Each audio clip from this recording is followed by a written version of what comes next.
ya nằm mi tê sim lệ ba la lại giòn chen sa lệ thằng nga gồ lệ bài đi nằm khăn khô đèn thao đê suốt ta làm cô biết thua à hay biết mút na làm cô mà nông ti lan xa cái cô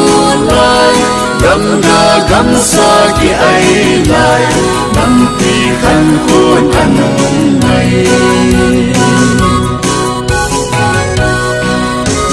sáng ngã sĩ tuy đồn cô mà càng chui càng cọp cái bốn lại khen lâu gìn vai cồn khom lại xóm đi xe na cái xe lâu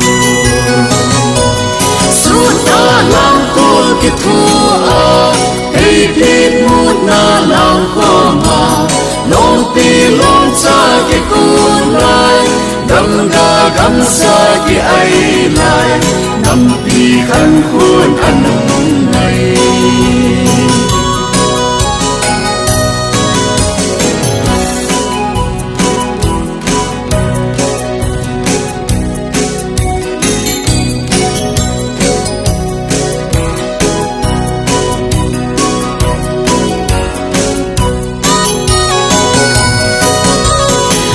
san gìn vai hộp thiên lại giang ga gầm xa kỳ hộp lại nắng ti hiện tơ kỳ xây lâu giang xa hui hi hùng nông